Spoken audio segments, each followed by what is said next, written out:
Vedare tinokuchingamidzai zvekare kune chimwe chirongwa pano paZim, Facebook Secrets and Confessions. Tatsoka zvekare nemamwe mamessages. Zvakangoma hazvo veruwe. Pane mamwe mamessages awo andakatumidzirwa akabva kuemail yedu yekuAfrican Confessions, akabvawo kune umwe uyo ari kuti iye mu-South African achiti ari kudawo kuexposa chechi yavo. So ndichange ndichiverenga ndichitranslata kubva kuchirungu ndichiisa nyaya yacho muchishona. So narration yacho ye-email iyoyo yakamira sekudai. So hanzi makadii zvenyu, ndiri kukumbirawo kuti kana mava kuposta please vigaiwo chiso changu. Inini ndinewo nyaya yangu iyi yandiri kuda kuti ndinge ndichizokuudzai. It is about my pastor, mufundisi wangu. Ininiwo ndinonamata, ndinopindawo imwe church iyi iri muno muSouth Africa. Church iyi yainge imbori based mune imwe nzvimbo inonzi Tembisa, but recently church iyi yakabva yazobva kutembisa kuya ndokubva yazoenda kune imwe nzvimbo inonzi Name Hidden. So pastor vangu ava munhu atokura ende munhu wekuti kana vachiparidza each and every time vanoparidza mudzimai wavo ari paside.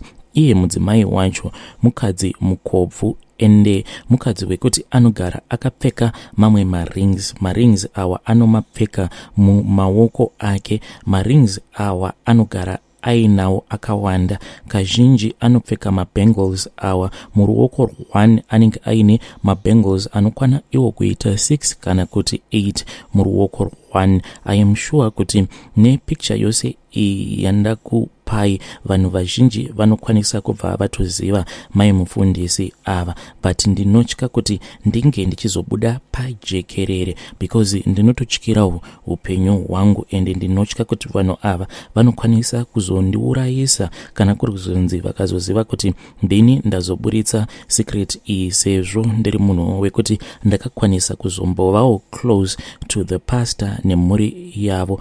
Zvino ndakati ndava close to this pastor nemhuri yavo ndo pandakabva ndazokwanisa kuona zvose zvinoitika kune vanhu ava. Ndikabva ndaona kuti vanhu ava havatomborina umwari mukati. Mukomanashe ndikangoti kubva zvandakatendeuka mugore ra2014 ndikabva ndazotanga kunamatirawo ndiri pasangano ravo kusvika muzuva ranhasi ndazotongowanawo chivindi chekuti ndinge ndichizotongouyawo paplatform yenyu kuti ndinge ndichizongosharewo nemi my experiences, as I believe kuti my experiences angu andinawo anokwanisa kutobatsira umwe munhu zvekare kutosevawo upenyu hweumwe munhu kuti asazopindawo muna taisireva. So paya patainge tichiri kunamatira kunonzi kutembisa, patainge tichiri kunamatira church iyi payainge isati yatombova nebuilding, tichiri kunamatira mutende, I can tell you kuti vamufundisi ava vainge vari munhu wekutoti vainge vari very genuine, munhu wekuti aiti kana atanga kuparidza wainyatsokuona kuti apa pari kuitwa zveBhaibheri riya ratinoti the undiluted word of God, even though vanhu vazhinji vainge vasingakwanise kumunzwisisa, asi isusu vanhu vainge vachipinda pasangano ravo tainge tichinyatsokwanisa kunzwisisa kuti murume uyu murume ainge akadanwa naMwari.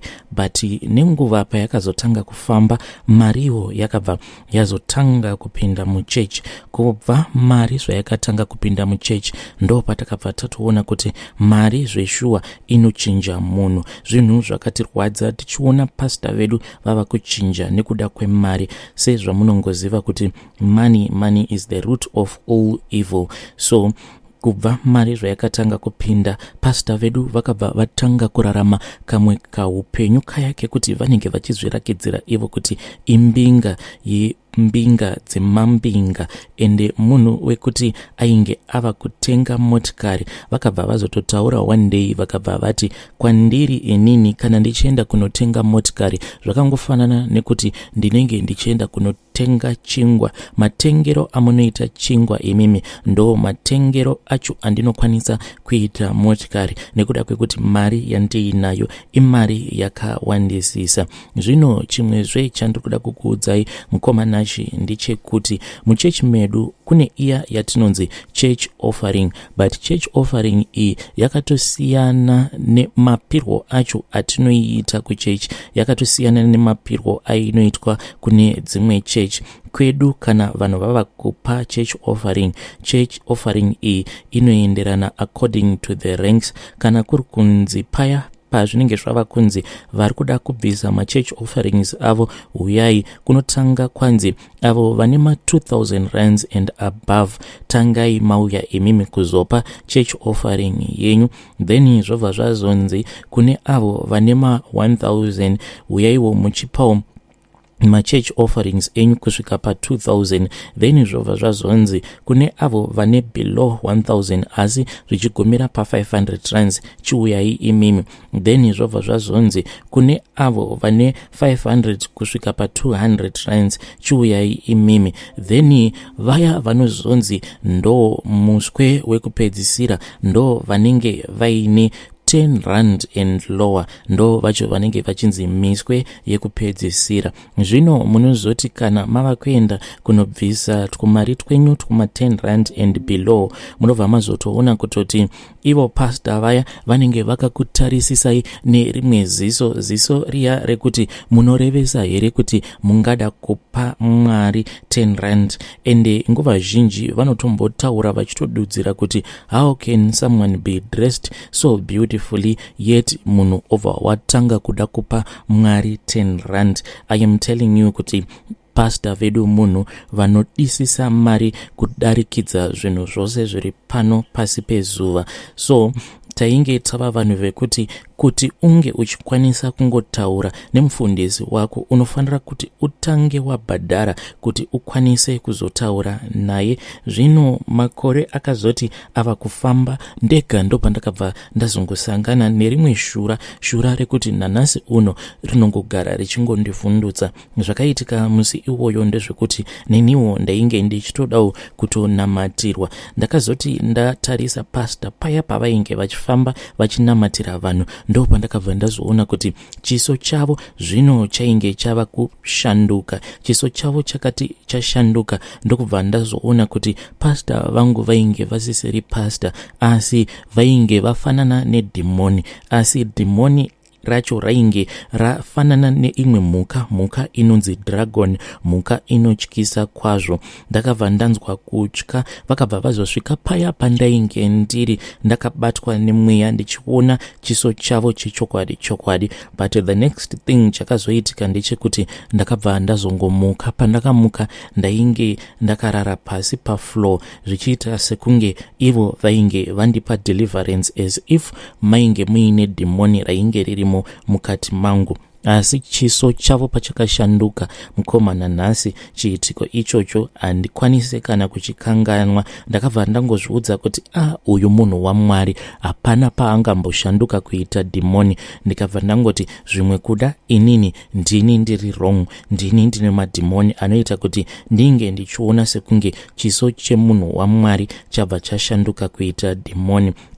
Kubva ipapo mukoma ndakabva ndazova munhu wekuti ndakabva ndazova very close kuna mama, because ndo madanidziro acho atinoita mukadzi wapastor wedu maimufundisi muchechi medu tinovati mama, ende ivo vamufundisi tinovati papa kana kuti baba. And let me confess kuti maimufundisi vedu ava munhu wekuti ane utsinye. Muupenyu hwangu hwose handisati ndamboona munhu ane utsinye seutsinye huna amaimufundisi ava. Vane moyo uya unonzi pachirungu she has a heart as cold as ice. Ende amaimufundisi ava vane shamwari dzavo shoma, ende ivo neshamwari dzavo vanhu vekuti vanoenjoya kana umwe munhu akatanga kusangana vasangana nemaproblems muchechi imomo, unotovaona vachitonyeya, vachitoseka umwe mutendi anotonamatirawo pasangano ravo. Handisati ndamboona vakadzi vane mwoyo yakashata mwoyo ine vakadzi avo vanotamba naamai mufundisi. Kwavari munhu achisi chinhu, ende havadi kana kumboona munhu anoita sekunge upenyu hwake hunenge hwava kuita sekunge hwava nani. Kana kuri kunzi munhu akaita sekunge anenge asimukira, vanobva vameka sure kuti munhu iyeye vanobva vamudestroya to the last point. Anyone who tries to rise up in the church, vanobva vameka sure kuti vanokukrasha, vokusvina, vokukrasha, vokudestroya zvokuti unosara usisiri kana chinhu. Vanhu vazhinji muchechi umu vanozongogumisidzira vasiyana nazvo, asi vanozosiyana nazvo vanzwa kurwadziswa nekuda kwemashoko awo anenge achitaurwa muchechi imomo. The thing ndechekuti isusu tinotomanikidzwa kuti tinge tichibvumirana nezvose izvo zvinotaurwa namama nadhedhi. Kana kuri kunzi ukatadza kuwirirana neizvo zvacho kana mukatadza kuwirirana neizvo zvacho zvamunenge muchinzi munofanira kuti munge muchiwirirana nazvo, kunyange zvakashata sei izvo zvamunenge maudzwa namama nadhedhi.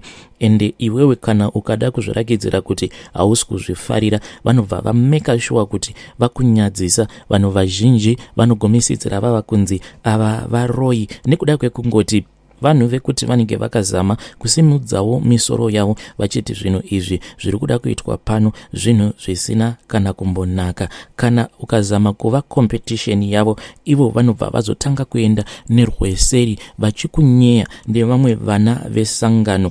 Ende vana vose vesangano vanobva vazokuunganira zviya zvokuti wega unobva washaya kana shamwari. Ende kana iwewo ukazozama kuda kushamwaridzana nemunhu uyo wacho anenge akamakwa naamai mufundisi nababa mufundisi panguva yacho iyoyo, hei wega unozotosvika pakuzvidemba kuti ko ndanga ndichimbozama kuitei, nekuti newewe unobva wazotosvikawo pachinzvimbo chekuti unobva wazomakwawo. Ende muchechi medu tine mamwe matauriro awo atinoita. Matauriro acho atinoita ndeyekudai so mukomanashe, tinotaura isusu tichiti chechi yedu haisi chechi yekuti munhu unokwanisa kungoibuda wobva wati handichadi kunamatira muchechi iyi. Ende chechi yedu mukoma ndeyekuti once wajoina watojoina zvamuchose, no more turning back.